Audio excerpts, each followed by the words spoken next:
तो मैं आज अगेन द स्केच सुप्रीम के न्यू एपिसोड को एक्सप्लेन करने जा रहा हूँ। एपिसोड स्टार्ट होता है और हम देखते हैं मिस यूकिन को, जो कि कहीं जाने के लिए बोल रही होती है। जिस दौरान हम देखते हैं कि उसके स्टूडेंट बोल रहे होते हैं कि मिस यूकिन आप हमें छोड़ के कहीं नहीं जा सकते, क्योंकि होल क्लैन की जो मास्टर है मिस जुगी, उन्होंने हमको ऑर्डर दिया है कि हम आपको छोड़ के कहीं ना जाए, क्योंकि अगर आप पर बिल्कुल भी कहीं खरोच आ गई तो वो हमें जिंदा मार देंगे। और ये इटरनल एंड ट्रायल बहुत बड़ा खतरों से भरा पड़ा है, क्योंकि यहाँ पर न जाने कैसे कैसे बीस्ट यहाँ पर है, जो कि बहुत ही खतरनाक हो सकता है।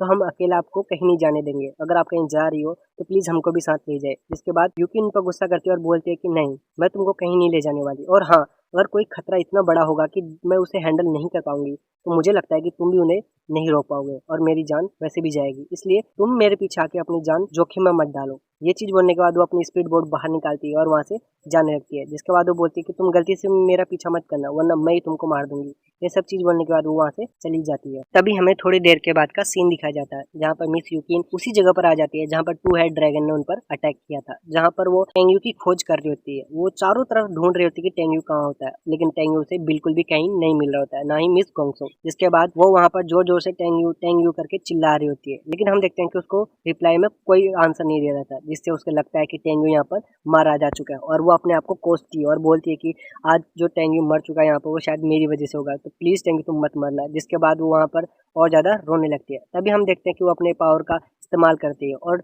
सेंस करने की कोशिश करती है कि टेंग्यू का ओरा यहाँ है कि नहीं है। जिसके बाद हम देखते हैं कि वो अपने पावर से खोजने की कोशिश करते हैं, लेकिन टेंग्यू की पावर या उसका ओरा वो वहाँ पर उसको बिल्कुल नहीं मिल पा रहा होता है, जिससे वो सोचती है कि शायद टेंग्यू मारा जा चुका है। जिसके बाद वो वहाँ पर रोने लगती है। जिसके बाद हम देखते हैं कि उसकी नज़र एकदम से नीचे जाती है, जहाँ पर वही ड्रैगन मरा हुआ मिलता है, जिसे देखकर वो बहुत ज़्यादा हैरान होती है और नीचे आती है।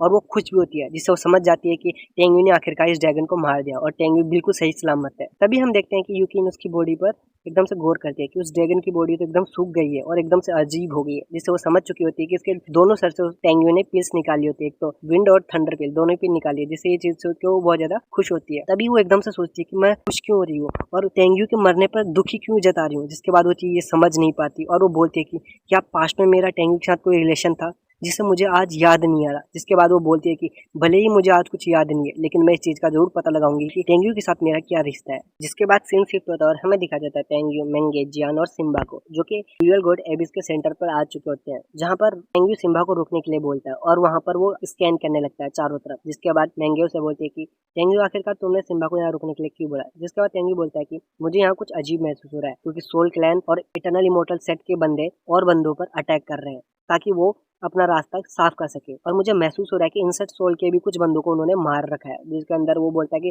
सिर्फ 4 लोग ही बचे हैं। जिसके बाद मेंगे उसे बोलती है कि एंसेंट सोल क्लैन तो बहुत ही ज्यादा ताकतवर है, वो इजीली सोल क्लैन और इटर्नल इमोर्टल सेट के बंदों को मार देंगे। जिसके बाद टेंगी बोलता है तुम सही बोल रही हो, लेकिन तुम भूलो मत, क्योंकि इटर्नल इमोर्टल सेट और सोल क्लैन में भी कुछ ऐसे बंदे हैं जो बहुत ही ज्यादा पावरफुल है। और हाँ, और वो दोनों क्लैन मिलकर काम कर रही है, इसलिए तादाद में वो कहीं ज्यादा है, इसलिए वो कहीं ना कहीं और स्टूडेंटों पर भारी पड़ रहे होंगे। अगर हमने जल्दी नहीं की उनको बचाने के लिए, तो मुझे लगता है कि वो उन्हें मार देंगे। जिसके बाद महंगे उसे बोलते हैं कि टेंग्यू अब तुम ही कुछ सोचो, क्योंकि मुझे तो कुछ समझ नहीं आ रहा है। जिसके बाद हम देखते हैं जियान को, जो कि बोल रहे होते हैं कि होली सेट के 9 डिवीजन के बंदों के साथ हमारी आज तक बनी नहीं और ना ही हमारी क्लैन की कभी बनी है, तो मुझे नहीं लगता कि हमें उनकी जान बचानी चाहिए। जिसकी बात सुनकर महंगे को गुस्सा आ जाता है और बोलते हैं कि जियान तुम ऐसी बातें आखिरकार कैसे कर सकती हो, क्योंकि सियाओ जिंगपिंग ने मेरे साथ फाइट की थी और वो मुझसे बिल्कुल पोलाइटली बात कर रही थी, और फाइट के दौरान मुझे एहसास नहीं हुआ था कि हमारी क्लैन की और उनकी क्लैन की कभी बनी नहीं। तो हम ऐसे नहीं कर सकते, और इन फ्यूचर हमारे क्लैन की और उनके क्लैन की जरूर ही आपस में अच्छी बनेगी। तो मुझे लगता है कि हमें उनकी जान बचानी चाहिए। जिसके बाद जियानो से कुछ नहीं बोलती और बोलती है कि मुझे बिल्कुल भी नहीं पता कि मुझे क्या करना चाहिए, तो मैं ये बात टेंग्यू पर छोड़ती हूँ। अगर जो चीज टेंग्यू बोलेगा तो मैं वो चीज करने के तैयार हूँ। जिसके बाद हम देखते हैं टेंग्यू को, जो कि बोल रहा होता है कि महंगे बिल्कुल सही बोल रहे हैं, क्योंकि 9 डिवीजन क्लैन इस बार बहुत ही ज्यादा अच्छा बिहेव कर रही है, और हमारे क्लैन और उनके क्लैन के बीच भले ही अनबन हो, लेकिन इस बार उनका बिहेवियर बहुत ही ज्यादा अच्छा, और मुझे लगता है कि फ्यूचर में हम सबकी क्लैन 9 डिवीजन क्लैन के साथ बहुत ही अच्छी रिलेशन बनाएगी। जिसके बाद वो बोलता है कि अगर हम सबका यही मानना है तो हमें उन लोगों को बचाने जरूर जाना चाहिए। जिसके बाद हम देखते हैं कि वो वहां पर दोबारा स्कैन करता है अपने पावर से और सिम्बा को ऑर्डर देता है कि सिम्बा हमें वहाँ ले चलो जहाँ पर वो सब है। जिसके बाद हम देखते हैं सिम्बा तेजी से उनकी तरफ आगे बढ़ रहा होता है। जिसके बाद हम देखते हैं कि वो थोड़ी दूरी पर आ जाते हैं। तभी जियान टेंग्यू को बोलती है कि टेंग्यू मुझे तुमसे एक सवाल पूछना है। जिसके बाद वो बोलती है कि अगर मेरे 5 सोल क्लैन किसी मुसीबत में पड़ते हैं, हमारे जो स्टूडेंट है उनकी जान पर बनी आती है,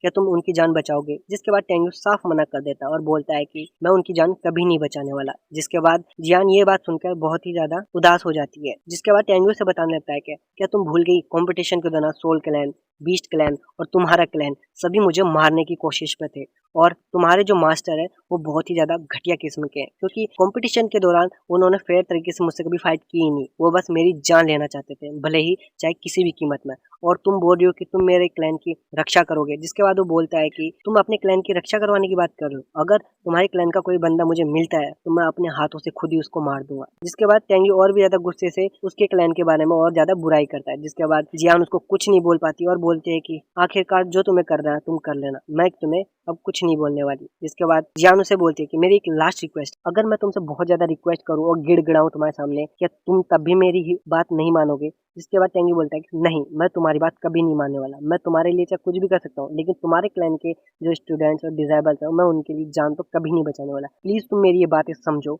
और मुझे बार बार फोर्स करने की कोशिश मत करना फाइट के दौरान। जिसके बाद जियान उसे कुछ नहीं बोलती और बोलती है कि ओके फाइन, जो तुम्हें ठीक लगे तुम करना, और यही सब चीज बोलने के बाद वो वहाँ पर चुप हो जाती है। जिसके बाद सीन शिफ्ट होता है और हमें दिखाया जाता है उसी बैटल ग्राउंड को, जहाँ पर होली सोल डिवाइन के बंदे और सोल क्लैन और इटर्नल इमोर्टल सेट के बंदों ने उन चारों को घेर रखा होता है। जहाँ पर हम देखते हैं कि वहाँ पर 3 लड़के होते हैं और एक लड़की होते हैं, जिसके अंदर तो तीनों लड़कों की हालत तो उन दोनों क्लैन के बंदों ने बहुत ज्यादा खराब कर रखी होती है, वो अब ढंग से खड़े भी नहीं हो रहे हो पाते। जिसके बाद हम देखते हैं कि उनमें से एक लड़की चिंग सुआन, जो कि अभी भी थोड़ी बहुत ठीक होती है, और वो एक इटर्नल इमोर्टल सेट के एक बंदे से लड़ रही होती है, जिसमें से हम देखते हैं कि वो इटर्नल इमोर्टल सेट का बंदा बहुत ही ज्यादा पावरफुल लग रहा था, क्योंकि वो अकेला ही सबसे लड़ रहा होता है और बाकी सब तो वहाँ पर तमाशा देख रहे होते हैं। जिसके बाद हम देखते हैं कि वो उसी लड़की की तरफ आगे बढ़ रहा होता है, उससे फाइट कर रहा होता है, जिस दौरान वो उस लड़की पर कहीं ना कहीं भारी पड़ रहा होता है। तभी हम देखते हैं कि वो उस लड़की को अपने स्वord से पीछे धकेल देता है। जिसके बाद वो उसके पास जाता है, उसका चेहरा पकड़ के बोलता है कि तुम्हारे इस खूबसूरत चेहरे को देखकर मुझे मन नहीं कर रहा है कि तुम्हें मार दूं, इसलिए मैं तुम्हें मारूंगा नहीं,